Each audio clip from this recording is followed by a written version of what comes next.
कार्यक्रम मर्निङ मिक्समा पुनः स्वागत छ। अब पालो रहेको छ टिकटक सेगमेन्टको। टिकटक सेगमेन्टमा हामीले दिनहुँ जसो समाजमा केही न केही योगदान दिनुभएका त्यस्ता व्यक्तित्वहरूसँग भलाकुसारी गर्ने गर्छौँ र यसै क्रममा आज हामीसँग हुनुहुन्छ संविधान सभा सदस्य तथा शिक्षा प्रेमी दलबहादुर सुनार। आउनुहोस्, उहाँलाई स्वागत गरौँ। स्वागत छ हजुरलाई। धन्यवाद हजुर। आरामै हुनुहुन्छ? ठिक छ, एकदम आराम छ। केमा व्यस्त हुनुहुन्छ आजभोलि? म अहिले यो पर्वत नमुना माध्यमिक विद्यालयमा बैजनाथ गाउँपालिकाभित्र एउटा साइन्स विषयको पढाइ, विज्ञानको पढाइ नभएको हुनाले त्यो गाउँमा पनि गरिबका छोराछोरीहरूले महँगो शिक्षा पढ्न पाउनुपर्छ भनेर म त्यो कुरामा एकदमै लागि परेको छु र अत्यन्त व्यस्त छु। अब अन्य सामाजिक रूपले स्वाभाविक रूपले जनताका बिचमा हुन्छु, त्यो कुरामा व्यस्त हुन्छु।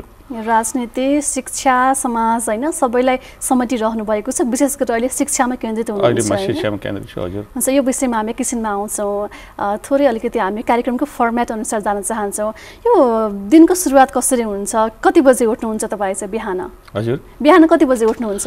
म बिहान 5 बजे उठ्छु। बिहान 5 बजे उठ्यो भने म सुगरको पेसेन्ट पनि हो। मैले मर्निङ वाक गर्छु, थोरै चाहिँ के भने एक्सर्साइजहरू गर्छु। त्यसपछि आफ्नो घरको सबै कामहरू भनौँ न 7 बजेभित्र छिटो ढिलोमा 7 बजेभित्र सबै कामहरू सम्पन्न गरेर म आफ्नो कार्यक्षेत्र जनताको बिचमा आफ्नो फिल्डहरूमा जाने र अब जनतासँगै मतलब मेरो जीवन चाहिँ जनताकै बिचमा छ र उहाँहरूसँगै मतलब विभिन्न परेका समस्याहरूसँग हातेमालो गर्दै अगाडि बढ्ने गरिरहेको छु। बिहानको समय त्यसरी बिताउनुहुन्छ? बिताउँछु र कहिलेकाहीँ चाहिँ बिहान अब स्थितिले समयले साथ दियो, यदि बिजी भएन भने बिहान थोरै अध्ययन पनि गर्ने गर्छु। हजुर, जस्तो अब यो बिहानको सुरुवात हैन, दिनको सुरुवात एउटा राम्रो भयो भने त्यो दिन नै राम्रो हुन्छ भन्ने गरिन्छ। विशेष गरी बिहानको सुरुवात चाहिँ राम्रो हुनुपर्छ भन्ने छ।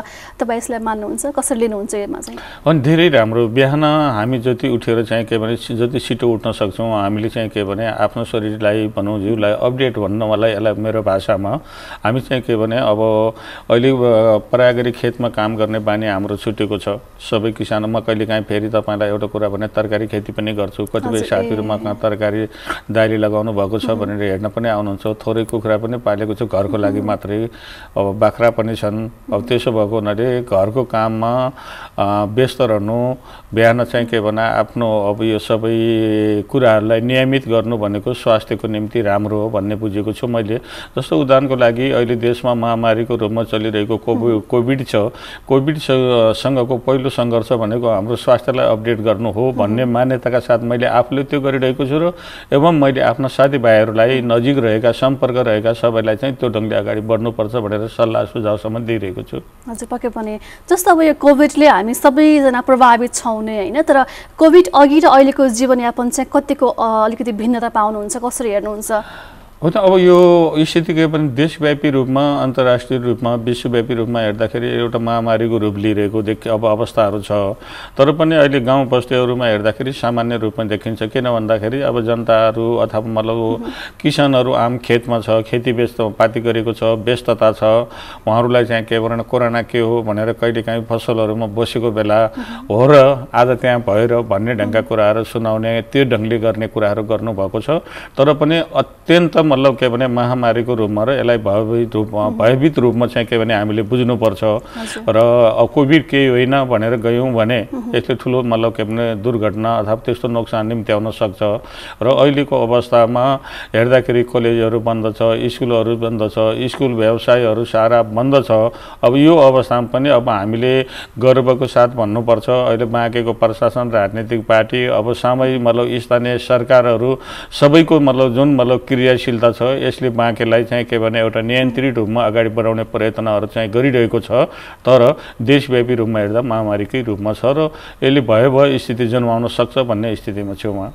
हजुर, यो चाडपर्व पनि नजिकै गर्दै गइरहेको छ होइन, यसमा पनि थोरै अलिकति चाडबाडको बेलामा थोरै भिडभाड भएपछि झनै सङ्क्रमित बढ्ने अवस्था पनि, त्यो डर पनि एक किसिमको पैदा भइरहेको छ। कसरी लिनुहुन्छ यो? अब दसैँपछिको अवस्था के हुन्छ जस्तो लाग्छ? होइन, दसैँपछि के हुन्छ भनेर त मैले भन्ने गाह्रो विषय हो। तर अब अहिले हामीले के भनिरहेका छौँ भने चाडबाडमा भिडभाड गर्न हुँदैन। परम्परागत रूपले जुन ढङ्गले हामीले मनाउँदै आइरहेका चाडबाड र जुन किसिमले हाम्रा कल्चरहरूलाई हामीले अगाडि सारेर गर्ने गरेका थियौँ, अब त्यसलाई चाहिँ रोकेर जानुपर्छ। भिडभाड गर्न हुँदैन। अब आफन्तहरूको घरमा आउने जाने कुराहरूलाई पनि अब स्वास्थ्य मापदण्डको आधार अपनाएर त्यो ढङ्गले जानुपर्छ। जस्तो तिहारकै कुरा गर्दा देउसी भैलो छ, यसलाई प्रतिबन्धै लगाउनुपर्छ र अब मान्छेको भिडभाड गरेर त्यो ढङ्गले चाहिँ के भने जान हुँदैन भन्ने ढङ्गको अहिले हाम्रो छलफल चलिरहेको छ।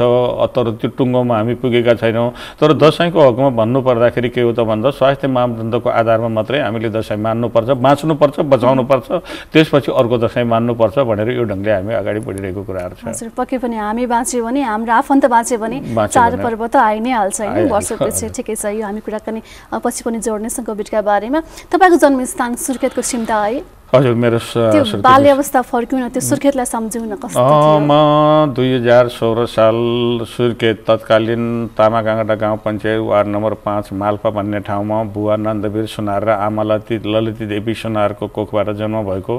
मेरो बुवा आमाको म पहिलो सन्तान र अत्यन्त पीडादायी भन्नुपर्छ। त्यस बेला चाहिँ के भने म एउटा दलित कम्युनिटीमा जन्म भएको, जस बेला मान्छेलाई छोइन हुँदैन भन्ने किसिमको अवस्था रहेको, दलितका छोराछोरी पढ्न हुँदैन भन्ने चाहिँ के भने एउटा त्यस्तो धारणा रहेको बेलामा मेरो बुवा अनपढ हुनुहुन्थ्यो। तर पनि त्यो अवस्थामा मलाई चाहिँ के भने पढाउने अत्यन्त मेहनत गर्नुभयो र म चाहिँ श्री नेपाल राष्ट्रिय प्राथमिक विद्यालय रूपकोट माल्पा चुनपानी भन्ने स्कुलमा चाहिँ के भने पढेको हो र मैले चाहिँ के भने सामान्यतः कक्षा 3 सम्मको पढाइ त्यही विद्यालयमा पुरा गरेर म 2029 सालमा बाँकेको तराई हो जुन मतलब अहिले हालको बैजनाथ तत्कालीन बनकट्टा गाउँ पञ्चायत मतलब गाविस वडा नम्बर 5 एज गाउँमा सराई बसाइ गरेको हो र मैले निमावि तहको शिक्षा चाहिँ के भने शङ्कर मावि थपुवा हाल बैजनाथको वार्ड नम्बर 8 र मावि तहको शिक्षा चाहिँ के भने मैले खजुरा गाउँपालिका वडा नम्बर 3 जनता नमुना माध्यमिक विद्यालय सन्तकोटीमा अध्ययन गरेको हो र उच्च शिक्षाको हकमा मैले चाहिँ के भने महेन्द्र क्याम्पसमा आइएको अन्तिम परीक्षा दिने क्रममा भूमिगत रूपमा मतलब के भने परीक्षामा वारेन्टेड भएपछि बाहिर गएर मेरो त्यहाँबाट ब्रेक लाग्यो र म त्यहाँसम्म मात्रै हो। हजुर, यो बाल्य अवस्थामा तपाईँको स्वभाव चाहिँ कस्तो थियो अलिकति सम्झौँ न? म त मलाई अत्यन्तै मतलब के भने अब यो त्यतिखेर त मलाई राजनीतिक चेतना थिएन। म पढ्नुपर्छ, लेख्नुपर्छ। मेरो एकजना मामा सुर्खेतमा हुनुहुन्थ्यो। मामा त्यति बेलाको अवस्थामै टिचर बनिसकेपछि मैले उहाँबाट प्रेरणा पाएँ र मैले पहिलो प्रेरणा मेरो बुवा र आमा हुनुहुन्छ। उहाँले चाहिँ के भने पढ्नुपर्छ, लेख्नुपर्छ भनेर भनिसकेपछि त्यो रहेको सामाजिक विभेदमा मैले यतिसम्म हो स्कुलमा हामीले खाजा अर्नी भनेर लैजाने चलन थियो। मैले चाहिँ बाँझोको खोला भन्थ्यो, त्यो खोलासम्म जाँदा सबैसँग छुइँदै जान्थे। त्यो खोलामा गयो भने मैले कसैलाई छुन पाइँदैन थियो र पानी हालेर छुइँ छिटो गयो भनेर साथीहरूले भनिदिएपछि मैले कसैलाई मतलब के भने नछोएर त्यो ढङ्गले जानु पर्थ्यो। इभन त्यस बेला खिमबहादुर साई भन्ने मेरो गुरु हुनुहुन्थ्यो, अहिले उहाँ हुनुहुन्न, 1 वर्ष अगाडि उहाँको डेट भयो। उहाँ चाहिँ यी सबै कुराको विरोधी र हामीलाई त्यो ढङ्गले चाहिँ के भने व्यवस्थापन गरेर अगाडि बढाउने कोसिसहरू गर्नुहुन्थ्यो। म यहीँ तराईमै आएर पढ्दाखेरि पनि मैले कुवा छुन पाउँदैन थियो। लुहार भनेर मलाई चाहिँ के भने टाढा गरिन्थ्यो। जेठ गर्मी मतलब वैशाखको गर्मीमा मैले टाढाबाट भात थापेर पानी खानु पर्थ्यो। तर पनि म अत्यन्त खुसी हुन्थेँ किनभने त्यस बेला मैले जातीय विभेदको बारेमा बुझेकै थिएन। यस्तै रहेछ, भगवान्ले बनाएका रहेछन्। बुवाहरूले पनि त्यही सम्झाउनुहुन्थ्यो, बाबु हामीले अर्काको विरोध गर्न हुँदैन भनेर भन्दा म टाढा बस्ने, आफूलाई चाहिँ त्यही मतलब स्थितिमा राख्ने र त्यो ढङ्गले अगाडि बढ्दै जाने कुराहरू चाहिँ के भने गर्दा त्यो अवस्थाहरू रह्यो। जब म पढ्दै गएँ, अब अलिकति अगाडि आफू चाहिँ हुर्कदै गएँ, मलाई मामाथि केही चेतनाहरू आयो। त्यसपछि मैले चाहिँ के भने यो सामाजिक सचेतनाको विषयमा भनौँ अथवा जीवन र जगतको विषयमा थोरै भए पनि बुझ्ने प्रयत्न गरेँ र बुझ्ने प्रयत्नहरू गरिसकेपछि सामाजिक विभेद भनेको चाहिँ यो भगवानको खेल होइन, सृष्टिको खेल होइन। यो चाहिँ के भने कुनै व्यक्तिहरूले बनाएको कुराहरू हो र अब यसको विरुद्धमा लाग्नुपर्छ भन्ने मामाथि अब चेतना जागरण भयो। त्यसमा पनि पनि मैले अहिले भन्नुपर्छ। तर अहिले हाम्रो वर्तमान सङ्घीय सांसद नन्दलाल ढोकाए हुनुहुन्छ, उहाँ मेरो गुरु हो, राजनीतिक गुरु बाबुराम गौतम। उहाँहरूबाट मैले यो चाहिँ अब जब सबै कुराहरू पाइसकेपछि म एउटा सामाजिक अभियन्ताको रूपमा लाग्नुपर्छ भनेर शिक्षा मैले आफ्नो पढाइ र त्यसलाई चाहिँ साथसाथै जोडेर अगाडि चाहिँ के भने बढेँ। र मेरो बुवालाई चाहिँ मलाई आग्रह लाग्छ, बुवाले चाहिँ गर्दा नमस्ते पनि होइन गरेर हातमा हात यसो गरेर जो भनेर गर्नुहुन्थ्यो। म त्यो समुदायबाट जन्मेर यहाँसम्म पुग्दाको मेरो जीवन चाहिँ सुरुको जीवन अत्यन्तै कष्टकर हो। इभन म तपाईँलाई भन्नु राजनीतिक रूपमा मैले प्रवेश गरिसके पनि म वक्ताको रूपमा कुनै ठाउँमा गएँ, जनतासँग भेटघाट गरेँ। म फर्केर आउँदा आफ्नै समकक्षी साथीका घरमा पनि बुवा आमाले मान्नुहुन्न, अप्ठ्यारो नमान्नु होला भनेर भन्नुहुन्थ्यो र म बाहिर बसेर बाहिरै खाना ल्याइदिनुहुन्थ्यो, बाहिरै खाना खान्थेँ, आफैले थाली सफा गरेर त्यो थाली घोप्टो पारेर हिँडेर फेरि म आफ्नो अभियानलाई निरन्तर रूपले चाहिँ के भने त्यसरी अगाडि बढ्थेँ। त्यसो भएको हुनाले मेरो यो जीवनको कुराहरू सन्दर्भ गर्दा अब पहाडकी कुरा जहाँ म सुड्के सिम्ता माल्पो भन्ने ठाउँमा चाहिँ के भने म जन्मेँ। त्यो ठाउँ स्वाभाविक रूपले अब एउटा पहाड हो। अब पहाडमा अहिले पनि मतलब के भने अब जातीय विभेदका कतिपय ठाउँमा अत्यन्त ठुला अप्ठ्याराहरू छन्। तर त्यस बेला मतलब के भने तपाईँको अब 26-27 सालतिरको कुराहरू गर्दाखेरि अत्यन्त गाह्रो विषय थियो, जहाँ मतलब हामीले कुवा धारा थियो। तर पनि हामीले पहाडमा एउटा समस्या चाहिँ के थिएन भने हाम्रो पर्सनलै भन्दा हुन्छ धारो, त्यो धाराको नाम नै अहिले पनि लोहारको धारा भन्ने छ। त्यो लोहारको धारा भन्दा मेरो घरसँग जोइन भएको त्यो धारा भएको हुनाले घरमा खाने पानीको समस्या चाहिँ रहँदैन, पानीको समस्या भएन, अन्य ठाउँबाट गएर ल्याउनु भएन है। हजुर। सो यो त्यतिखेर चाहिँ तपाईँलाई कस्तो लाग्थ्यो, के कारणले गर्दाखेरि चाहिँ यो विभेद गरिन्थ्यो जस्तो लाग्थ्यो होइन? कस्तो त्यतिखेर सम्झौँ न, कसरी लिनुहुन्थ्यो विषयलाई चाहिँ? अनि मैले सुरुमा त भने त सुरुमा म जस बेला सानो थिएँ 5-7 क्लास पढुन्जेलसम्म मलाई चाहिँ के भने यो यस्तै रहेछ, बनाएको रहेछ, भगवानको खेल रहेछ, हामी तल्लो जाति नै रहेछौँ, यहाँ जाति धेरै जात बाँडेको रहेछ, भगवानले हामीलाई यो जात बनाइदिएका रहेछन् भनेर मैले सुरुमा यसरी नै बुझेँ। यो अहिले कस्तो पाउनुहुन्छ? भिन्नता कतिको बुझ्ने भयो होइन? कतिको त्यो विभेदको अन्त्य भयो, कसरी लिनुहुन्छ त्यो दिन र अहिलेमा यसो मूल्याङ्कन गर्दाखेरि त्यो अन्त्य भइसक्यो? अब अहिलेको कुराहरू चाहिँ के भने जब लिएर गएर मैले भने अघि पनि जब चाहिँ के भने मैले राजनीतिक रूपमा थोरै चाहिँ के भने प्रवेश गर्ने मैले एउटा अवसर पाएँ। त्यो अवसर पाएर अध्ययन गर्दै जाँदाखेरि चाहिँ के भने अब यो मानिसको बिचमा हुने विभेद, सामाजिक रूपमा हुने विभेद, अब यो सबै कुरा एक खालले मान्छेले बनाएको एउटा बनौटी कुरा रहेछ र यसलाई चाहिँ के भने कानुनी रूपले सामाजिक रूपले यसलाई चाहिँ के भने तोड्नुपर्छ र एउटा समतामूलक समाज निर्माण गर्नुपर्छ भन्ने प्रेरणा बोकेर म त्यसपछि राजनीतिक एउटा मुख्य कारण भनेको चाहिँ त्यो नै रह्यो भन्ने मिल्छ होइन? हजुर। त्यो अभियन्ताको रूपमा म अगाडि बढेँ। अगाडि बढिसकेपछि चाहिँ के भने अहिलेको रूपमा हेरेर गर्ने हो भने हिजो मेरो बुवाले जसलाई चाहिँ के भने यो गरेर हिँड्नुहुन्थ्यो, आज उनै मान्छेहरूले मलाई त्यो गरेर हिँडेको छ। आज मेरो अब मेरा छोरा बुहारीहरू सबै पढ्नु भएको छ, लेखेको छ, जागिरी खाएको छ। हिजो चाहिँ दलित जाति भन्ने बित्तिकै कटौलेको पदावधि मात्रै दिनुपर्ने ठाउँमा आएर राज्यको कुरामा संविधानको कुराहरू गएर हामीले हेरौँ। आज चाहिँ राष्ट्रिय सभाको मतलब के भने 7वटै प्रदेशमा दलितलाई अनिवार्य गरेको छ। चाहे रोजगारीको क्षेत्रमा हेरौँ 13% मतलब के भने समानुपातिक समावेशीको सुनिश्चितता गरेको छ। महिलाहरूको सन्दर्भमा पनि त्यसमा पनि दलित महिला भनेर त्यसको सुनिश्चितता गरेको छ। आज राज्यको सबै निकायमा दलित समुदायको पहुँच हुनु र संविधानले त्यो कुरालाई व्यवस्था गर्नु सामाजिक रूपान्तरण परिवर्तनको एउटा पाटो हो र नेपाली जनताले लामो समयसम्म गरेको यो समाजमा रहेको विभेदको अन्त्यको निम्ति गरिएको जुन एउटा मतलब के भने आन्दोलन हो, त्यो आन्दोलनको मतलब खासै गरेर मुलुकमा धेरै किसिमका आन्दोलनहरू भए। चाहे त्यो मतलब 10 वर्ष जनयुद्धको कुरा हो, 2007 सालको राणा विरोधी आन्दोलन होस्, मधेस आन्दोलन होस्, थारूड आन्दोलन होस् या 62-63 को आन्दोलन, यो आन्दोलनले एउटा सबैभन्दा ठुलो उपलब्धि हामीले के पायौँ भने सङ्घीय लोकतान्त्रिक गणतन्त्र, लामो समयसम्म सिंहासनमा रहेको निरङ्कुश राजतन्त्रको अन्त्य गर्न सफल भयौँ। बहुदलीय मतलब के भने त्यसमा पनि सङ्घीय लोकतान्त्रिक राजतन्त्र मतलब के भने प्रणालीको राजतन्त्र मतलब के भने राज्य सत्तालाई चाहिँ के भने हामीले स्थापित गर्न सफल भयौँ। र अहिले पनि इभन मैले यति कुराहरू गरिरहँदा समाजमा विभेद छ, जे मैले बोलिरहेको छु त्यस्तो नहुन सक्छ र छैन भन्न पनि मिल्छ। तर मैले चाहिँ के भने गर्वको साथ के भन्छु त भन्दा 80% विभेदहरू चाहिँ के भने म देशको सबै ठाउँमा पुगेको छु धेरै कमी हुँदै गइरहेको छ। त्यति म तपाईँलाई आग्रह गरौँ, म संविधान सभाको पहिलो संविधान सभाको म सदस्य भएर काठमाडौँमा गएर डेरा खोज्दा मैले घरमा डेरा पाइन्छ भनेर भन्दा छ भनेर भन्नुभयो। त्यसो भए एडभान्स ल्याएर म पैसा ल्याएर आउँछु भनेर भन्दा फेरि म आइसक्दा कुन जात पर्नुभयो कुन्नी भनेर भन्नुभयो। मैले सुनार भन्दाखेरि हामीले त एडभान्स लिइसकेका छौँ होइन भनेर अघोषित रूपले मलाई डेराबाट काठमाडौँ जस्तो ठाउँबाट पनि मलाई वञ्चित गराइएको छ। तर पनि यदा कदा चामलमा बुइयाँ भने जस्तै अब त्यस्तो भए पनि सामान्य रूपमा चाहिँ के भने अहिले सामाजिक विभेदको अन्त्य भएको छ भनेर चाहिँ भन्नुपर्छ। अब अन्त्य भएको छ भनेर भन्दाखेरि अब तपाईँको जसको मैले आन्दोलनै गरेको छु, सोती घटना, जाजरकोट हुकुम, चौरजारीको जसको मैले अगुवाई पनि गरेको छु। अब मान्छे त्यही नै भन्न खोजिरहेको थिएँ, जस्तो तपाईँले अन्त्य भयो अब केही हदसम्म अन्त्य भयो भनिरहँदाखेरि यस्ता समयमा यस्ता विभेदका घटनाहरू पनि घटिरहेका छन्, यसलाई चाहिँ कसरी लिनुहुन्छ? अनि मैले भने मतलब अन्त्य भइरहेको छ भनेर भन्दाखेरि जहाँ अवसर त्यहाँ चुनौती। जब चाहिँ के भने कुनै चिज प्राप्त गर्दाखेरि त्यसको अन्तिम रूपमा त्यस्ता रूपहरू प्रकट हुने गर्छन्, मैले त्यो बुझेको छु।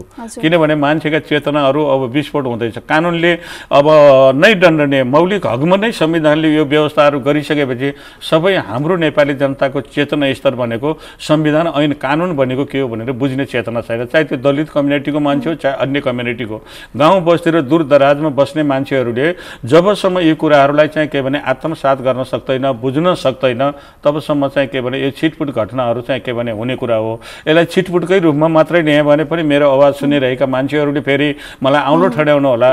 तर पनि के हो त भनेर भन्दा जुन ढङ्गले पहिला यो समाजमा रहेको विभेद थियो त्यसको न्यूनीकरण भएको छ, कमी भएको छ। र मैले चाहिँ के भने आज चाहिँ के भने तपाईँको राज्यले कति फेसिलिटी गरेको छ भन्दा दलितको छोराछोरीलाई पढ्नको निम्ति उच्च शिक्षासम्मको स्कलरसिप दिएको छ। आज चाहिँ के भने तपाईँको रोजगारीमा मतलब के भने त्यसको लागि समावेशीको कोटाहरू चाहिँ के भने निर्धारित गरेको छ, राजनीतिक निर्धारित कोटा गरेको छ। अब यो धेरै कुराको अन्त्य भएको छ। यति कोटा हुँदै पनि अब यतिमा पुग्यो भनेर होइन, अब विभिन्न सामाजिक मतलब के भने संस्थाहरू, सामाजिक अभियन्ताहरू, राज्य राजनीतिक पार्टीहरू अझै पनि यसको अवशेषलाई अन्त्य गर्नुपर्छ भनेर लागिरहेको अवस्था छ। मलाई लाग्छ अझै पनि यो समाजमा संविधानभन्दा पनि गहिरो छ यो धार्मिक संस्कार अथवा यो जुन मतलब जातीय विभेदको अवस्था छ।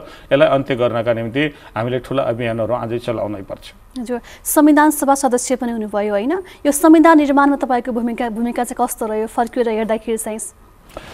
संविधान सभाको भूमिका चाहिँ म पहिलो संविधान सभामा समानुपातिकबाट हो। 2064 सालमा संविधान बन्न सकेन 2064 को संविधान सभामा। त्यसपछि 2070 को संविधान सभामा म बाँके तत्कालीन 4 वाटामा निर्वाचित भएर गएँ। अत्यन्त ठुलो विभिन्न मतलब के भने कोणबाट प्रवेश गरेका राजनीतिक पार्टीहरूको बीचबाट एउटा संविधानलाई नेपाली जनताको संविधान बनाएर सर्वसम्मतिको रूपले मतलब के भने त्यसलाई पारित गराउन ठुलै चुनौती थियो। तर पनि राजनीतिक पार्टी र पार्टीका मतलब शीर्ष नेताहरू सबैको एउटा सहमति र सहकार्यमा चाहिँ के भने हामी अगाडि बढ्न सफल भयौँ र त्यसमा चाहिँ के भने अत्यन्त मतलब के भने महत्त्वपूर्णको साथ संविधान जारी गर्ने कुरा रह्यो। र म एउटा राजनीतिक पार्टीको नेता कार्यकर्ता भएको हुनाले म त्यो पार्टीबाट निर्वाचित भएको हुनाले मैले पार्टीका निर्देशनहरू, पार्टीका आदेशहरू, पार्टीका हुइपहरू मैले पालना गर्नुपर्थ्यो। इभन त्यति पनि गर्दा पनि हामीले दलित समुदायकै उपेक्षित समुदाय, अल्पसङ्ख्यक समुदाय यो समेत समाजमा अथवा हाम्रो देशमा उत्पीडनमा परेका समुदायको मुक्तिको निम्ति हामीले चाहिँ के भने सदनमा मात्रै होइन सडकमा पनि आन्दोलन गरेर यो संविधान लेख्न सफल भएका हौँ र हामीले ती उत्पीडनमा परेका सिङ्गो समुदायका हक अधिकारलाई स्थापित गर्नको निम्ति एउटा उत्कृष्ट दस्तावेजको रूपमा यो संविधान हामीले प्राप्त गरेका छौँ र त्यसमा हाम्रो भूमिकाहरू मेरो एक्लो सिङ्गो भन्दा पनि त्यो भूमिकाहरू चाहिँ हामी सबैको रहेर त्यसले त्यस्तो दियो भन्ने चाहिँ मेरो बुझाइरहेको छ। हजुर, जनताले चुनेका जनप्रतिनिधिबाट बनेको संविधान होइन, संविधान सभाबाट पारित भएको संविधान खुबै तामझामका साथ संविधान बन्यो। हामी एकदम नेपाली खुसी पनि भयौँ। तर त्यही अनुरूप अलिकति जनताहरू एकदम असन्तुष्टि भएको पनि पाइएको छ। संविधान कार्यान्वयनमा चाहिँ अलिकति फितलो भयो भनेर कुरा पनि आइरहेको छ। जनताहरू त्यति सन्तुष्ट हुन सकेको छैनन्, के होला? होइन, जनता संविधानप्रति असन्तुष्टि छ भन्ने पक्षमा चाहिँ मेरो बुझाइ छैन। किन बुझाइ छैन भनेर भन्दा स्वाभाविक रूपले विभिन्न राजनीतिक पार्टीहरूको बिचको आपसी आपसी लडाईँ जो भइरहेका छन् यी लडाईँका खेलहरूसँग जनता असन्तुष्टि हो, संविधानसँग असन्तुष्टि हो, संविधान कार्यान्वयनको पाटोमा असन्तुष्टिको कुराहरू गर्दा म तपाईँ अहिले बसिरहँदा मैले नेपाल मतलब के भने हाम्रो कोलपुर टेलिभिजन क्षेत्रीय प्रसारण भनौँ हामीले पहिला भन्थ्यौँ, अहिले 5 नम्बर होला। अब यो प्रसारणबाट म बोलिरहँदा हामी स्वयं लडाईँ लडेका थियौँ, संविधान कार्यान्वयन गर, यदि मतलब के भने दाङ राजनीति हुँदैन, राजधानी हुँदैन भने हामी 6 नम्बर प्रदेशमा जान्छौँ भनेर हामीले त्यो कुराहरू बोलिरहेको अवस्थामा म हजुरलाई एउटा कुराहरू चाहिँ के भन्न चाहन्छु भनेर भन्दा सामर्थ्य र पहिचानको आधारमा संविधान निर्माण हुनुपर्छ भनेर हामी बोलिरहेका थियौँ। र आज चाहिँ के भने पहिचान भनेको आज लुम्बिनी प्रदेश जुन कायम भएको छ, मैले टेलिभिजनबाट तपाईँको बिचमा कुरा राखिरहँदा लुम्बिनी प्रादेशिक सरकार र त्यसका मान्य सांसदहरूलाई मतलब यो कोलपुर टेलिभिजन मार्फत हार्दिक धन्यवाद ज्ञापन गर्न चाहन्छु, आभार व्यक्त गर्न चाहन्छु, बाँकेवासी जनताको तर्फबाट आभार व्यक्त गर्न चाहन्छु। लामो समय भयो तर आज चाहिँ के भने विश्वले चिनेको प्रदेश, शान्तिका अग्रदूत, गौतम बुद्धको जन्मस्थल, हिजो लुम्बिनीलाई 6वटा जिल्लाले समातेको थियो, आज 12वटा जिल्लाको एउटा लुम्बिनीको पहिचानको आधारमा भएको छ भने आज गुल्मी, पाल्पा, अर्धखाँची, बुटोल यता लिएर बाँकेर बर्दियालाई लिएर हेर्छौँ भने जनताको बिचमा सामर्थ्यको आधारमा दाङ भालुबाङमा देउखुरीमा हाम्रो जुन राजधानीको घोषणा भयो जनता सन्तुष्टिमा आयो।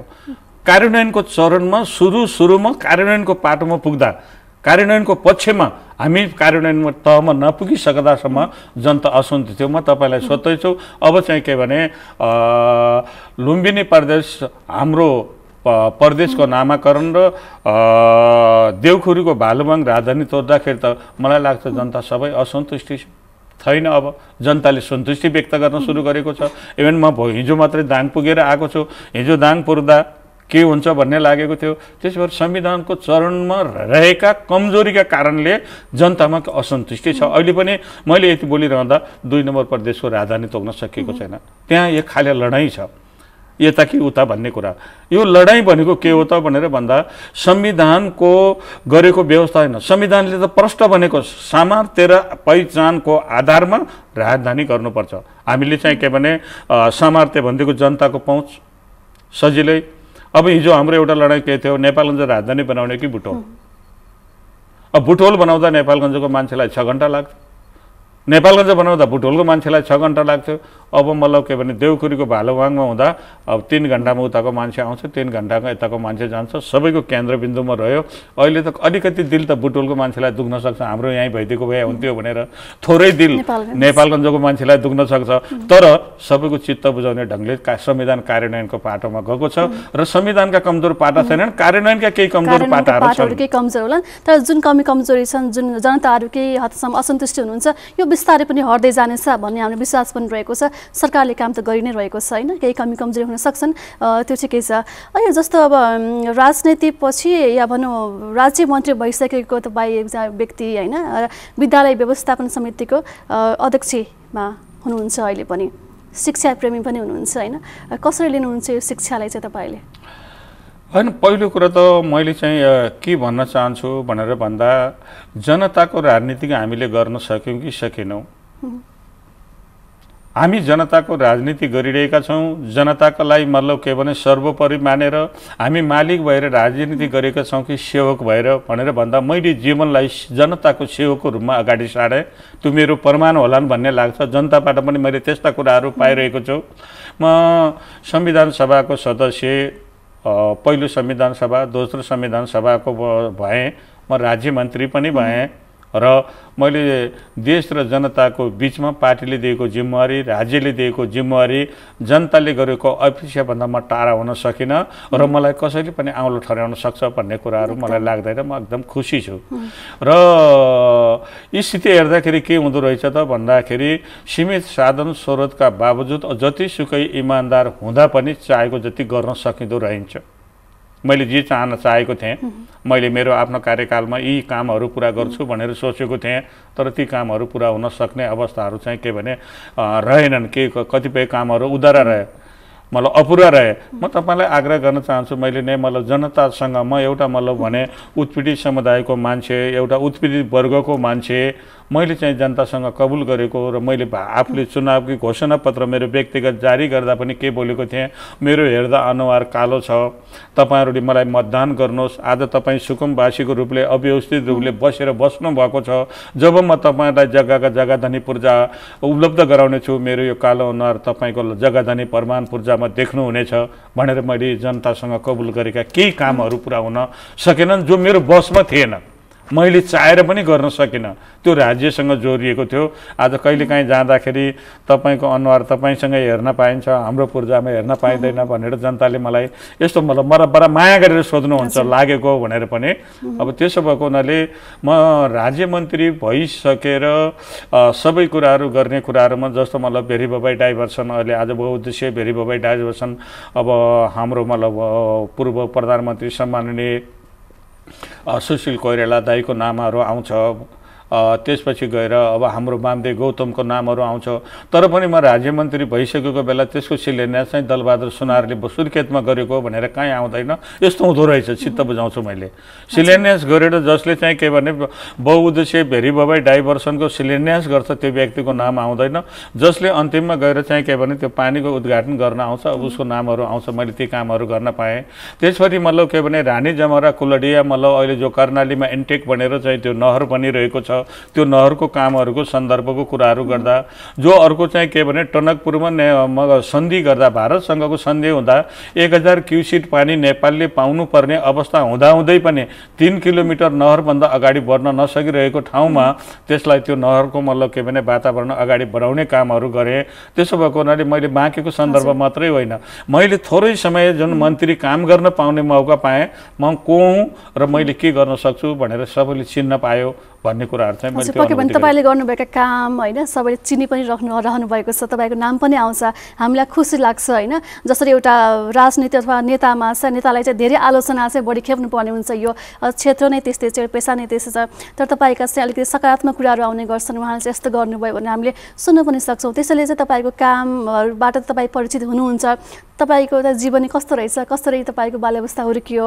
तपाईँ चाहिँ कसरी बढ्नुभयो भनेर चाहिँ अलिकति कौतूहल त होला भनेर चाहिँ हामीले यसरी कुराकानी गर्न गइरहेका थियौँ। मैले साँचो भन्दाखेरि म 2035 सालमा बाबुराम गौतमको घरमा पहिलो सम्पर्क मैले एसएलसी दिएको थिएँ 35 सालमा। त्यो बेला मेरो चाहिँ के भने तत्कालीन प्रधानमन्त्री सामान्य मनमोहन अधिकारीको सम्पर्कको मेरो पहिलो क्लास हो।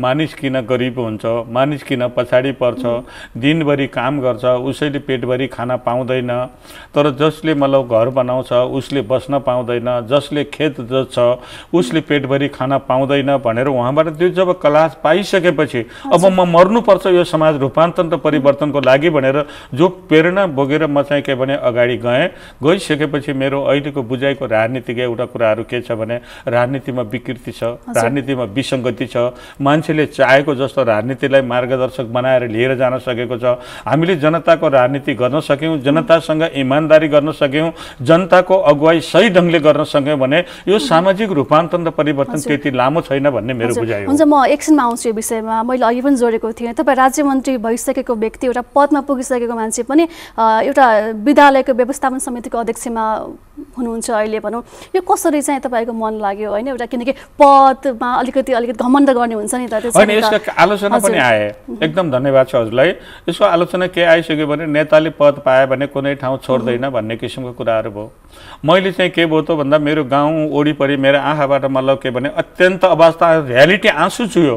कुन मानेमा चुयो त भन्दा मेरो घरको एउटा पडोसी निजी विद्यालयको गाडीमा बस्छ, अर्को मतलब त्यही पडोसी चाहिँ के भने सामुदायिक विद्यालयमा जान्छ, मम्मी म पनि गाडीमा बसेको हुँ भनेर सोचेर त्यो कुरा सुन्दा मैले अहिलेसम्म राजनीतिमा केही गर्न सकेको रहन्छु, हामी त खतमै रहेछौँ भन्ने कुराको अनुभूति गरेर मैले गाउँ भएको साथीभाइहरूलाई उठालेर अहिले प्रभात नवना माविमा स्कुल बस पनि सञ्चालन गरेको छु। जो गरिबका छोरा मतलब निजी विद्यालयमा बसमा जान्छन्, हुने खानेका छोरा भने केही नपाउने मजदुरी गर्नेका छोराछोरीले पनि बस चढेर स्कुल जानुपर्छ भनेर सामुदायिक विद्यालय प्रभातमा बैद्यनाथभित्रको पहिलो विद्यालय हो जहाँ बस छ र त्यो कुरा भयो। अर्को कुरा के भयो त भन्दा नेताले पद पाउँदा कहीँ पनि नछोड्ने मन्त्रीदेखि स्कुलको अध्यक्षसम्म भनेर मलाई आलोचना आयो। मैले त्यसमा पनि टाढा बसिन, मैले आफ्नो कदमलाई निरन्तर रूपले अगाडि बढाउँदै गएँ।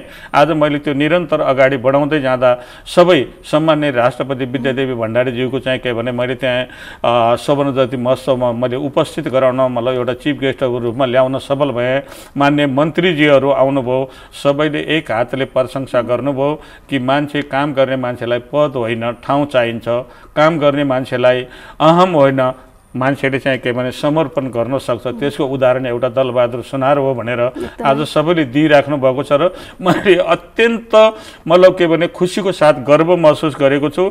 म तपाईलाई भन्छु, जब म विद्यालयको अध्यक्ष भएर आउँदा बाल कक्षामा 7 जना विद्यार्थी थियो।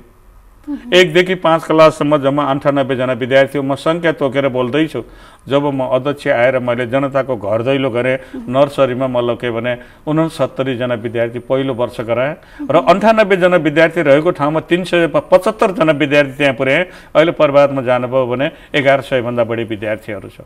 यति मात्र होइन, अहिले तपाईँको चाहिँ के भने प्रभात माध्यमिक विद्यालयमा मैले साइन्स विषयको चाहिँ के भने सञ्चालनको योजना बनाएँ र अहिले चाहिँ के भने अब साइन्स विषय सबैले पढ्न नसक्ने विज्ञान विषय जस्तो अप्ठ्यारो भएको हुनाले प्रत्येक ठाउँमा घर दैलो गरेर त्यहाँको निजी विद्यालय, सामुदायिक विद्यालय, आज 11वटा विद्यालयका फर्स्ट सेकेन्ड विद्यार्थीहरूलाई मात्र राखेर 29 जना विद्यार्थी हिजोमा स्कुल दान पुगे।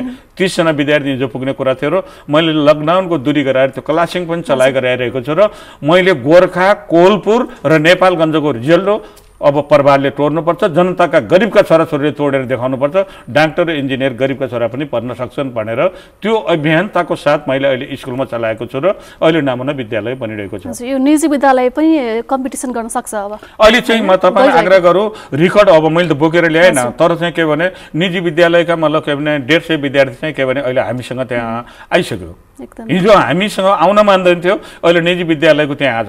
यदि निजी विद्यालयले सर्टिफिकेट दिने हो भने हामी थाम्न सक्दैनौँ। त्यो ढङ्गले अहिले चाहिँ के भने प्रभाततिर विद्यार्थीको आउने क्रमहरू चाहिँ के भने बढिरहेको छ, उत्साही छ। हिजो चाहिँ के भने शिक्षकहरूबाट कमजोरी रह्यो, लापरवाही रह्यो, पढाइ हाम्रो सरकारी स्कुलमा पाएन। म अहिले गर्व गर्छु, टेलिभिजन मार्फत भन्छु, प्रभात माविका टिचरहरू अहिले चाहिँ के हो त भन्दा मोर्निङ, डे, इभिनिङ कतिखेर हो भन्दा मैले यतिसम्म गरिरहेको छु कि अहिले निजी विद्यालयसँगको प्रतिस्पर्धाको लागि 10 to 4 क्लास, मोर्निङ अरू इभिनिङ कोचिङ, यो खर्च बियर गरेर पनि किन त भनेर भन्दा जनताका छोराछोरी पढ्ने स्कुलको मतलब के भने शैक्षिक स्तर कमजोर किन? मेरो एउटा पहिलो अभियान त भनेको किन त भने त्यसको उदाहरण म बन्नुपर्छ। पक्कै पनि उदाहरण भइसक्नु भएको छ। एउटा राज्य मन्त्री जस्तो पदमा पुगिसकेको व्यक्ति पनि एउटा विद्यालय व्यवस्थापनको अध्यक्षमा रहेर एउटा समाजमा जो चाहिँ एउटा राम्रोसँग पढ्न नपाइरहेको अवस्थाका बालबालिकालाई चाहिँ त्यसै पढाइराख्नु भएको छ। एकदमै खुसीको कुरा पनि र एउटा उदाहरणीय काम पनि गरिराख्नु भएको छ। यो आत्मसन्तुष्टि चाहिँ कता मिल्छ तपाईँको राजनैतिक करियरमा? राजनीति गर्दाखेरिको सन्तुष्टि राम्रो लाग्छ कि जुन अहिले योमा हुनुहुन्छ, शिक्षामा हुनुहुन्छ होइन, यो गर्दाखेरि चाहिँ आत्मसन्तुष्टि चाहिँ केमा लाग्छ तपाईँ? म त एकदमै सन्तुष्टि छु र मैले यसबाट एउटा पाठ सिकेको छु। हामी राजनीति गर्ने म एउटालाई होइन, सबै राजनीतिक पार्टीका नेता कार्यकर्ता साथीहरूलाई टेलिभिजन मार्फत के आग्रह गर्न चाहन्छौँ भने एकवटा चिज हामी नेताले स्कुल, खानेपानी, कलेज सबै चिज सम्हालेर जिम्मेवारीपूर्ण रूपले गर्न सक्यौँ भने हामी समाजको कायापलट गर्न सक्छौँ भन्ने कुरामा म त्यति सन्तुष्ट छु। किनभने अहिले प्रभात नामो घोषणा भयो। जब हिजो पैसो हुँदैन थियो, आज हामीले चाहिँ के भने अब 9 करोड रुपियाँ पाउने भइसक्यो त्यो विद्यालयले। अब त्यहाँका मतलब भौतिक संरचनाहरू, शैक्षिक संरचनाहरू, मैले तपाईँले अर्को भने मैले विज्ञान विषय चाहिँ के भने निःशुल्क चलाएको छु। महँगो विषय हो जहाँ निःशुल्क के चलाएको छ भन्दा अपवाद फैलाइयो। त्यहाँ चाहिँ फिजिक्सको मात्रै टिचर छ। अहिले केमिस्ट्री बायोलोजीको मावि तृतीय तहको फुल तलब स्केल दिएर 2 जना टिचर, 3 जना मतलब विज्ञानको स्पेसल टिचर राखेर यहाँ चाहिँ प्रयोगशाला छैन। मैले भने गोर्खामा र मतलब आएर प्रभातमा हेर्नुहोस्, मैले ती प्रयोगशालाहरू पनि पुरा गराएर त्यहाँ चाहिँ के भने निःशुल्क विज्ञान शिक्षालाई चाहिँ के भने पढ्ने व्यवस्थाको सम्म अब त्यहाँनिर कुरा गरेको छु भनेर भन्दा त अत्यन्तै सन्तुष्ट, खुसी र हिजो मलाई गाह्रो भयो। के गाह्रो भयो भने विद्यार्थी आउँदैन कि, टिचरले म्यानेज गरिदिनुहुन्न कि, हामीले यो शैक्षिक गुणस्तर पढाउन सकेनौँ भने म मन्त्री जस्तो मान्छे अध्यक्षमा आएर अर्को बदनामी हुने हो कि भन्ने ढङ्गको कुराहरू गर्दाखेरि आज विद्यार्थीको सङ्ख्या, शिक्षकहरूको के भने त्यसप्रतिको प्रतिबद्धता, समुदाय अहिले चाहिँ के भने होइन समुदाय विद्यालयप्रति अभिभावकहरूको चाहिँ के भने वितृष्णा, आज चाहिँ पुरै समुदाय अब बर्बाद हो भन्न थाल्नु भयो। तपाईँले आकर्षण, हिजो त्यो के भने विकृति अथवा वितृष्णा थियो भने आज आकर्षण पैदा भएको छ। त्यो आकर्षण त गरिबभन्दा त हुँदो रहेछ नि त। मैले उदाहरण दिन चाहन्छु, हेरेको छैन म जाँदैछु केही समयदेखि पछि बुटोलको कालिका माध्यमिक विद्यालय जस्तो हेर्न लायकका विद्यालय, कोलपुरको त्रिमावि, खजुराको ज्ञानोदय, सन्तकोटी, नेपालगञ्जको धम्बोजी आज सामुदायिक विद्यालयमा पनि विद्यार्थी थ्याक्न सकिरहेको छैन। इभेन मतलब अहिले कोलपुरमा त 2200 विद्यार्थी 2400 विद्यार्थी छ।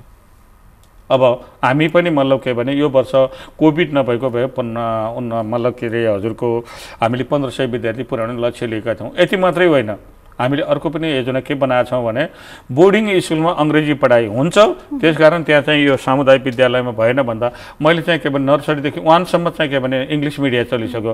अहिले 6 र 9 त्यसरी गरेर 12 सम्म नेपाली र अङ्ग्रेजी दुईटै पाठलाई जोडेर अब त्यो गरिबका छोराहरूले पनि बोर्डिङलाई चाहिँ च्यालेन्ज दिन सक्नुपर्छ भनेर त्यो अवधारणाको साथ पनि अगाडि बढाएको छु। त्यसो भएर अत्यन्त खुसी छु म यसमा असन्तुष्ट छैन। मलाई साथीभाइहरू, राजनीतिक पार्टी सबैको सहयोग छ।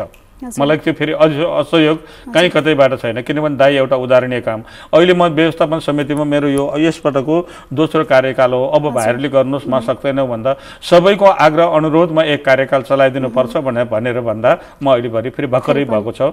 अब त 3-4 महिना भयो म अहिले व्यवस्थापन समितिमा फेरि पनि के भने पुनः सर्वसम्मतिले अब मेरो विषयमा त्यहाँ राजनीतिक लागु हुँदैन, किनभने विद्यालय व्यवस्थापन समितिमा चुनाव हुन्छ।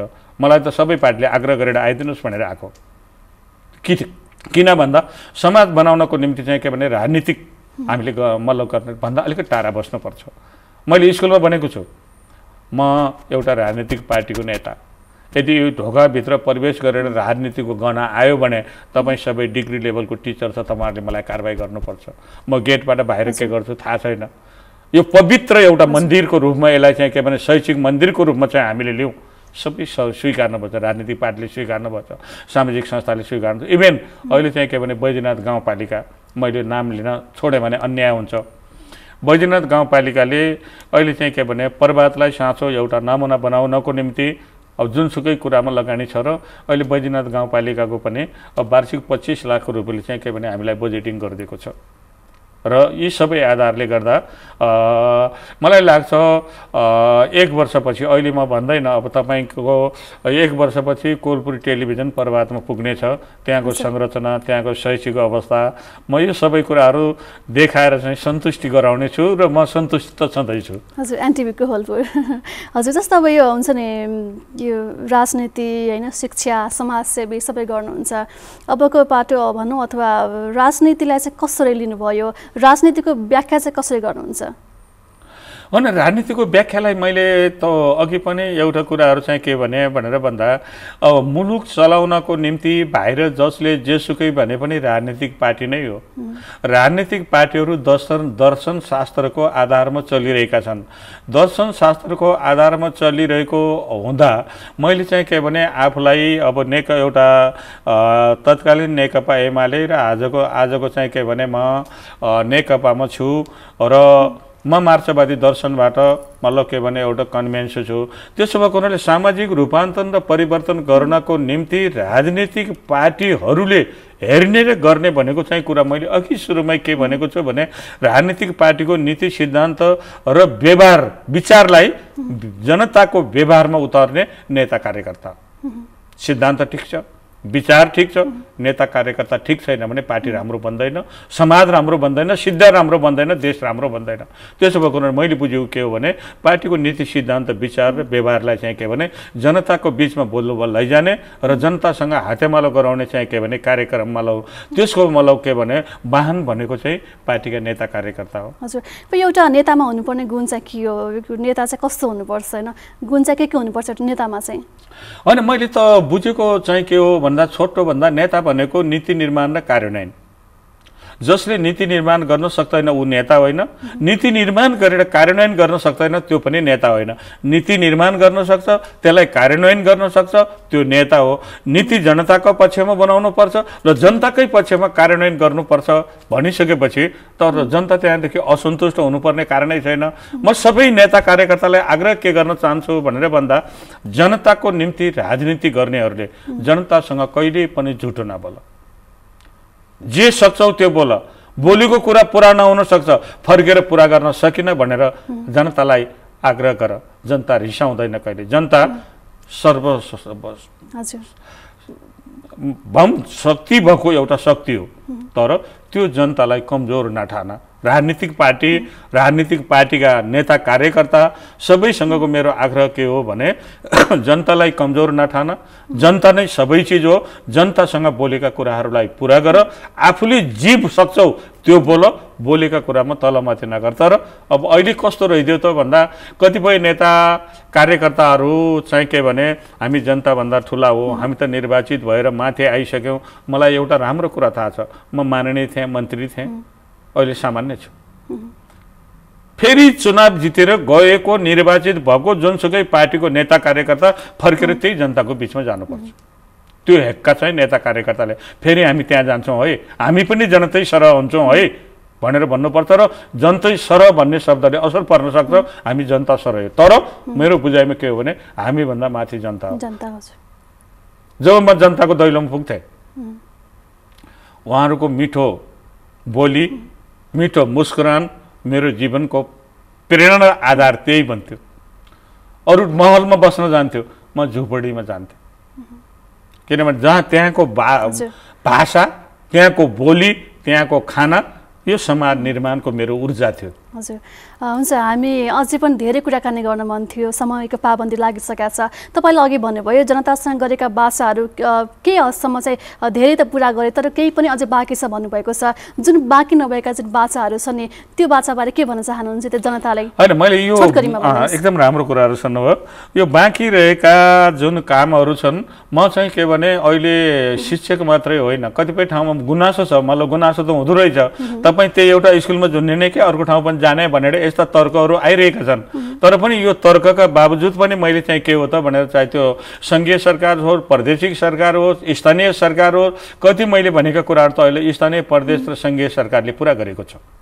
हिजो मैले गर्न नसकेका कामहरू, मेरा कार्यकालमा नभएका कुराहरू, केही कामहरू पुरा भएका मतलब अधुरा छन्, अपुरा मात्रै सबभन्दा अपुरो काम म चाहिँ के हो भनेर भन्दा सुकुम्बासी समस्या, अव्यवस्थित बसोबास, त्यो अहिले पनि गर्न सकेको छैन पुरा, हिजो पनि हुन सकेन।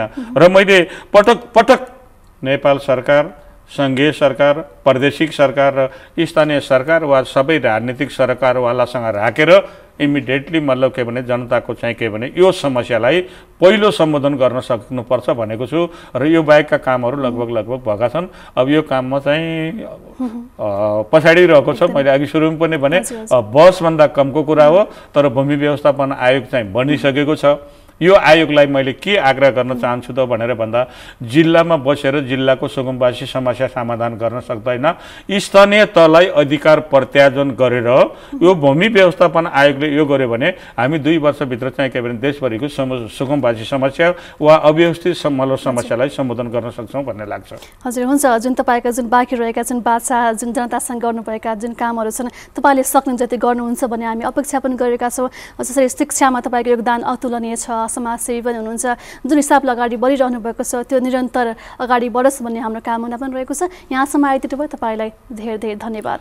धन्यवाद छ। मलाई चाहिँ के भने यो कोलपुर टेलिभिजनमा त भित्र त पसियो, तर चाहिँ के भने यहाँ अब कार्यक्रम सञ्चालन भइसकेपछि आएर अलिकति कुरा राख्ने विचारहरू थियो, तर त्यो अवसरहरू पाएको थिइनँ मैले। तर पनि यो अवसरहरू चाहिँ के भने दिनुभएकोमा अब कोलपुर नेपाल टेलिभिजन तपाईँ लगायत सिङ्गो मल्ल के भने प्राविधिक साथीहरूलाई हार्दिक धन्यवाद ज्ञापन गर्न चाहन्छु। धन्यवाद। दर्शक महानुभावहरू, उहाँ हुनुहुन्थ्यो संविधान सभा सदस्य तथा शिक्षा प्रेमी दलबहादुर सुनार। हस्त आजलाई कार्यक्रम यति नै। जाँदा जाँदै तपाईँहरूको माझ समाचारमूलक सामग्री राख्दै बिदा हुन्छौँ। तपाईँको आजको दिन शुभ रहोस्। नमस्कार।